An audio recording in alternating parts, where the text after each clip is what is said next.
Yeah. Good morning, everyone. Welcome to the Monday meeting of the BOCC. We'll just head right down the agenda this morning. We have employee labor.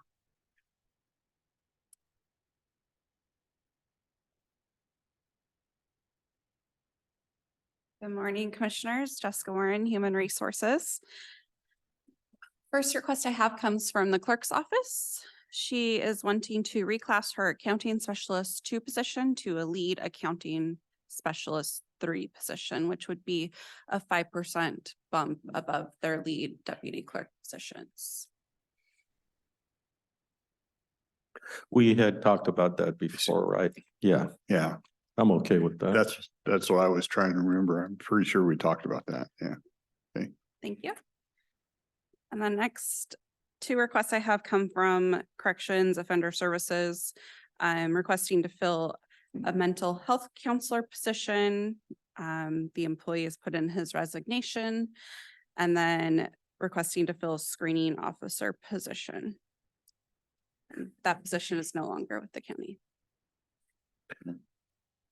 Would you go through that again, please? Sure. First item is mental health counselor. The employee put in his resignation. And then the next item is a screening officer position, and that person is no longer with the county as well. Those are both active positions that had actively been filled. Yes, correct. Okay. I'm And good. I assume the mental health counselor was funded by the 1/10 of 1%? No?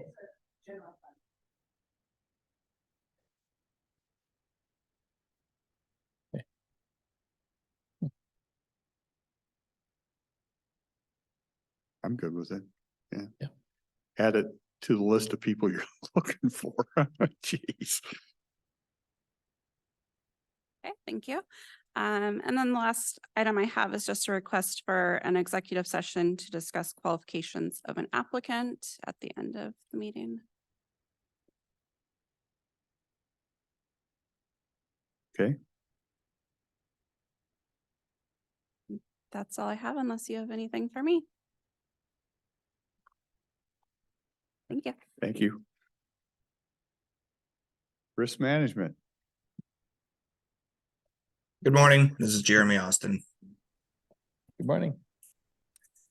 I have a relatively short list to go over. I'm anticipating offering a position for the risk analyst this week. Found a very good candidate. Also, I met with the auditor and assessor because there have been approximately 6 assaults through the mail to various counties in Washington state. And we would like to go through our policies and procedures to make sure that we can prevent anything from like that from happening in our county. We're going to meet within the next 5 days to have some brainstorm session about policy and procedure to prevent it. And then also if we do encounter something in the mail, what we're going to do with it, PPE wise, and to isolate it and what actions to take immediately thereafter. And then I've also reviewed earlier in the year prior to my arrival, the risk pool does an annual assessment of each county of various departments, and they chose our juvenile hall this year to do their assessment. They had a relatively short list of recommendations, and having not set foot in juvenile yet, I'd like to, I'm going to meet with Mr. Moya and review the recommendations from the risk pool with him, make sure that he agrees with those assessments, and then I'll provide you with their findings and any additional findings if we came up with something. Would you be able to email us the You bet. document you're looking at? Sure, I'll do that today. Thank you. You're welcome. You have any questions for me? No? I don't see any. Thank Okay. you, Jeremy. Thank you very much. Budget.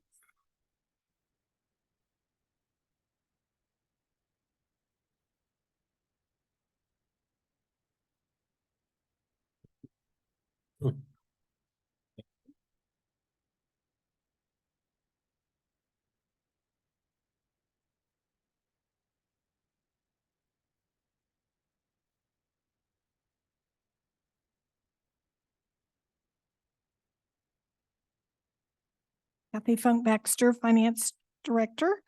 What I've given you is a sales tax by month. And just to give you an update, we recently got our information, our November distributions, which is actually for the month of September. And so the good news is we're still exceeding the numbers from last year. Cumulatively, we're about almost $400,000 up on our sales tax collection for the year. So that was good news. And correspondingly, I just put some information about the behavioral health tax. It, as well as tracking, very similar to our general sales tax. It's up as well.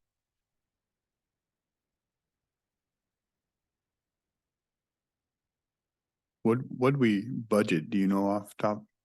I mean, I see we brought in Well, the 9.4 million. yeah, What this we're- is one of the areas where it was very conservatively budgeted. So for 2023, they budgeted 8.5 million. And so we're well over that right now. And what do you have for 24? 24, I budgeted 11.9 million. I just looked at it yesterday. Okay, How much? So- Did you say 11.9? 11.9. $22? Based upon, I did it based upon No, you should ignore 2022. that. I'm just saying Yes, there's a lot of inflation then. yeah, but I kept it very similar to 2022 numbers. And also, I believe, for 2023, we're going to come in over 11 million. So we still have 3 more months of revenue to book. So yeah, so you're probably gonna hit that Okay. this year, Mhm. right? Yeah, I think we'll hit about 12 maybe. yeah. Okay, So I still wanted to stay conservative in our budgeting. Just not as, Well- just not as conservative as Yeah. prior. yeah, you got a little more realistic, yeah. And we've talked a little bit about this before. We're certainly the April number, was there an explanation? Yes, I had sent y'all something. When I looked at it and researched it, it looked like it was somewhat related to COVID testing kits and things like and PPE. It looked like it was related to COVID. I looked at the industry types for the sales tax. I don't understand. You mean people bought a lot less in 23 than they bought in 22 as a result of COVID? People bought a lot in 22. Yes, that's what I just looked at the general characteristics of the sales tax receipts and looked at some of the major companies. And so it looked like it was related to those industries that performed test or sold Yeah, test kits. That was my assumption based upon looking at, So you're assuming a reversion to the mean for 2024.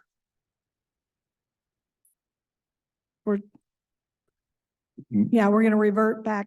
We're not going to have those large changes. Yeah, so we've been averaging 1 million A little over a a month, a million. little over 1 million a month. So times 12, that's 12 million, and you're estimating the 11.9. So that should be a conservative estimate. All other things staying the same. Right. Okay. Then the other question ancillary to that is, I have to be careful here because I'm always half empty kind of glass when it comes to economics. I'd rather be safe than all right. So I keep hearing news reports about credit card debt being maximum. And then Mr. Weber reminds us that when you build a big factory, that has a big impact on the sales tax. And so any Do you have a comment on any of those?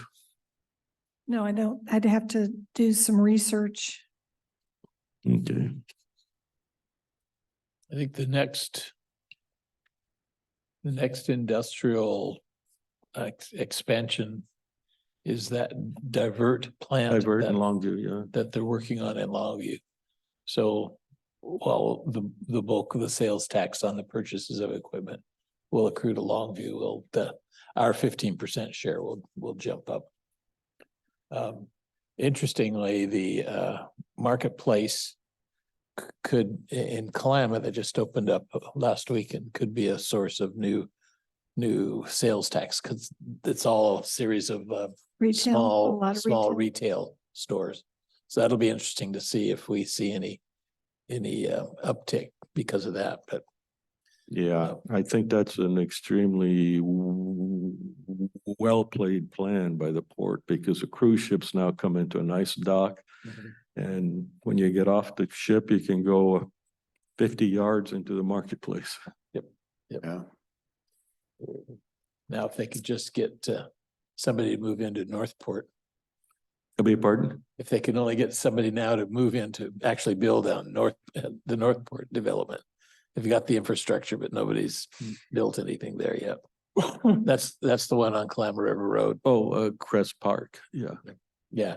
Yeah, that one's really interesting. I think that, I don't know where it stands now, but initially I was pretty optimistic because coming from Southern California and San Diego area, there are always these little business complex areas where they were essentially the incubators of things that, you began here and pretty soon and I thought, we don't have an incubator place where sort of the high tech kind of professional entities could go. And I thought Crest Park would do that. It remains to be seen. And I think the Cowlitz, is it the Cowlitz Landing? That continues to develop right along south of Castle Rock. Yeah.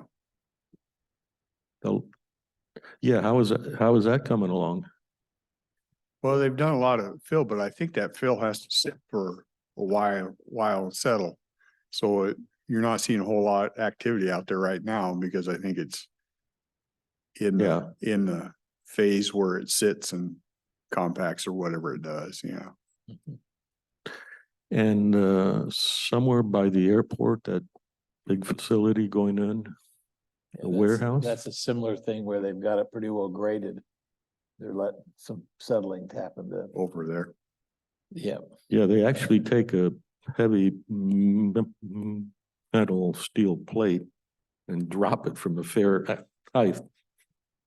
That's compactor, I guess. Yeah. So going back to your divert, that was estimated at 50 million, 100 million. 50 or 60, I think. Yeah, I think it was around the 50 range. Yeah. So if we assume our tax, I'll allow some escalation here, 10%, the sales tax, that would be $5 million and we would get 15% of that. Our share is 15% of what the cities take in. 15, Mm. yeah. So we get 700,000. Adds up. The other thing that can be helpful is if you have a way of anticipating the car fleet sales that Bud Clary has a couple of contracts to provide vehicles for the state of Washington. And that was a pretty big chunk of the sales tax that Longview would get. Both Columbia Ford and Bud Clary kind of competed with each other to see who could lowball vehicle sales because the state buys so many of them. Just for clarification, if they had that contract with someplace in Oregon, we would not receive any sales tax, right? The sales, from my understanding, the sales tax is paid on the point of delivery. So yeah, if it's delivered to Oregon, then there, We wouldn't see it. Yeah. at least that's my understanding, so.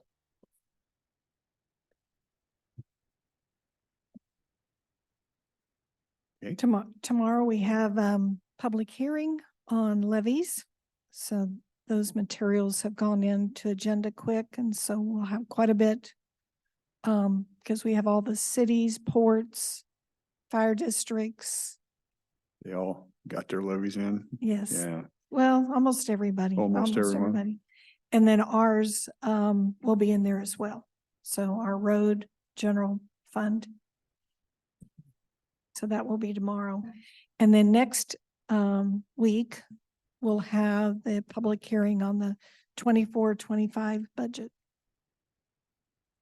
So, and then the following week, we'll have a budget amendment. So it's going to be a busy month. so we have, Amendments for 23. 23.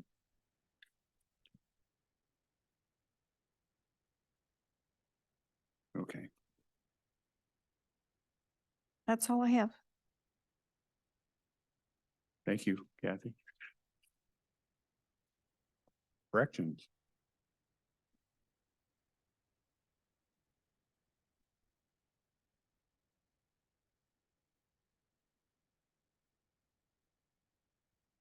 Good morning, Marin Fox, Director of Corrections. Today, our population was 213. We had 62 bookings over the long weekend. We headed into the weekend about 183 inmates, and today we're at 213. I would anticipate we'll be back under 200 by the end of the day after all of the court proceedings. Mhm. And that's about all I have to report on the jail. I should have mentioned this last week, but we have a volunteer appreciation dinner scheduled for December 6th at 6 p.m. The volunteers are primarily religious volunteers at the jail, but also NAAA and like victim impact panel, people that provide those services for probation as well. You're welcome to attend. You just need to let me know so we can add you to the RSVP list. It's at the Expo Center. It's been a few years since we were able to do this. I think the last dinner we had was in 2019. Will we receive an email to that effect? I can, yeah, I can send it your way. Sure. Okay, thank you. That's all I have unless there are questions. Thank you. Thank you. How's the HVAC doing at the jail? It's getting there. They're still working out tweaks with the units on top of the building and then the communication with the Siemens system that actually does the temperatures and the thermostats. So there's still work being done, but it's much better. Okay, But it's not, I don't believe they've closed out the project yet, although maintenance could provide better information on that. Don Nyman has headed up the project.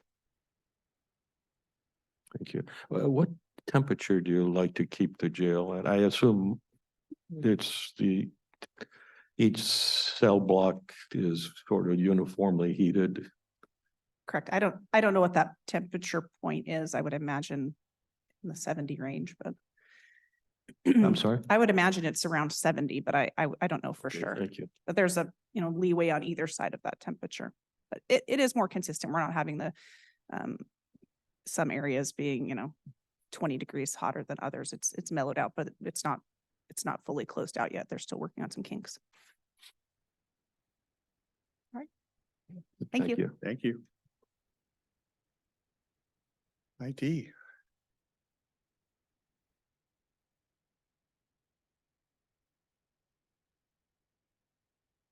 Good morning, Commissioners. Kim Hort, IT Director. Still working on the phone project, removed legacy equipment and moved analog lines over. Again, that's for fax machines and such. This afternoon, I am meeting with the Commissioner, administrative staff, and legal to go over the retention policy edits from legal. And just as another reminder, we have the HVAC bid award contract scheduled for tomorrow.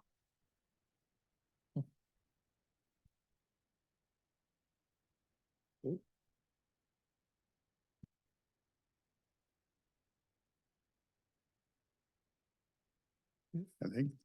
All right. Okay. Thank you Thanks, for- Kim. Mhm.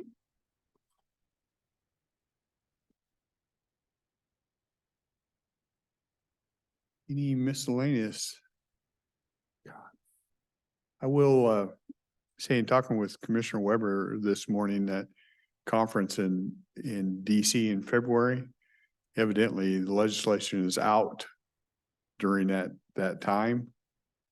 So I'm gonna work with David Hodges, because if I can't visit with the legislature or some of the people, we may do something different, or I may go back a day or two early and do that and not worry so much about the conference. So we're kind of in flux on that. Yeah, that makes sense. Okay. Okay, we had an executive session, for qualifications of an applicant. How, 5 minutes? Okay, we can take care of that.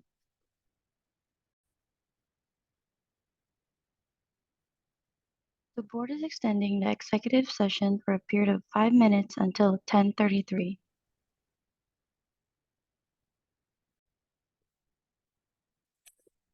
We're back from executive session. No decisions were made.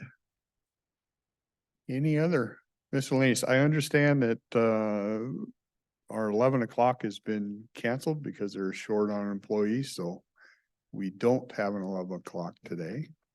So any other miscellaneous before we adjourn?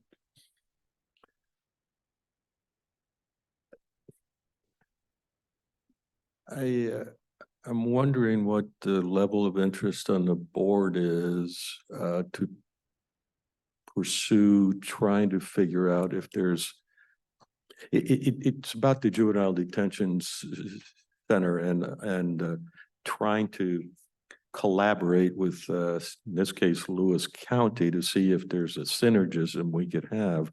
RCW says we each have to be on our own. But the notion that we could maybe jointly come together and say to the legislature, we have a plan here. We've got it all laid out in detail. This is how we'd handled everything. And we think in spirit as well as in actuality, we're in keeping with everything that is required in the RCW. That would be far more swaying than us just going up there independently and saying, can you loosen the strings on this? So, but that requires a fair amount of support along various areas. And if it's one of those things where juvenile detention center belongs to Superior Court, but we're responsible in general for the policy issues that affect the public in a direct way. And it's a lot of taxpayer cost tied up in a facility that is grossly underutilized.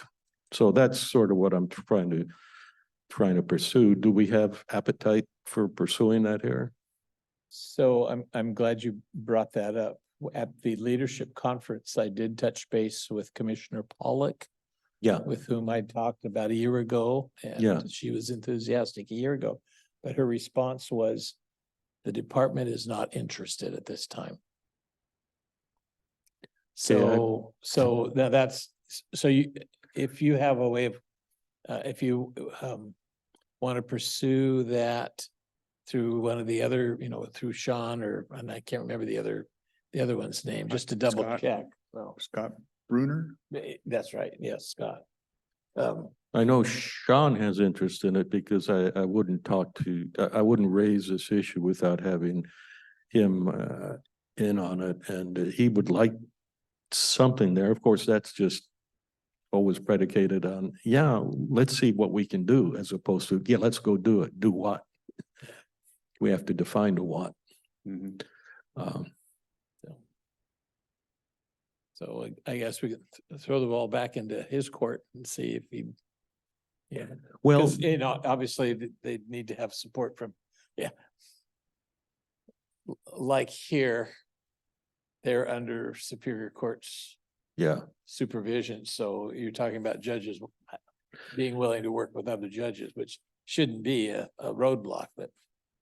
yeah, I think the comment I made about the showing to the legislature plan sort of applies here, but for that, I really, I've got to bother people for the data on what are the services our juvenile detention center has, what its capabilities are, what the notion is regarding cooperation.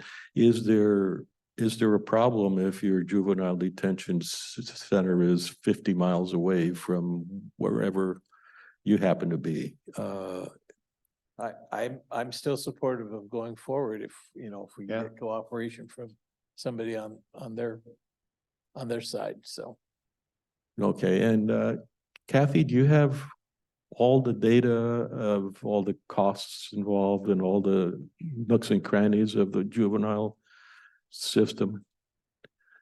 Can I count on you at some point in time to? Okay, thank you. In fact, I would certainly support the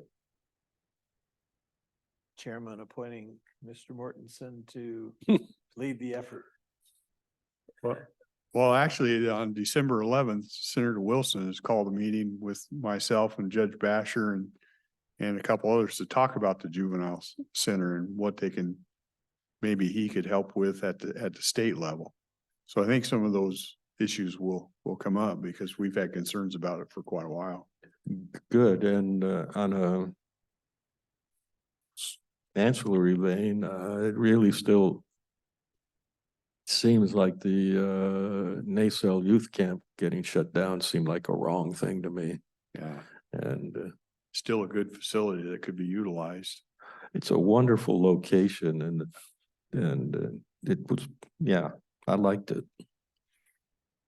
I don't think Senator Wilson agreed with that or any of our people agreed with that, but Oh, he did not want to shut the camp down. right, Right. That's right. what you meant. Yeah. Yeah.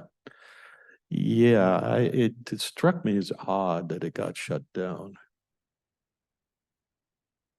You know, the thing that's, I detected a usefulness out of the youth camp. By usefulness, I say you've got people, young people, almost all of them are just trying to struggle to find a reason to do something in a positive light. And the camp seemed like it provided an environment where that could actually flourish. And so we shut it down. We put them in a box somewhere. I don't want to ignore Commissioner Weber's suggestion. I would just say, let me attend this meeting and see how that goes and see where, and then we All can right. discuss where we want to take So it I'll from wait to there. hear from you then. Yeah. Okay. Makes sense. Anything else? Okay, we will adjourn. Thank you.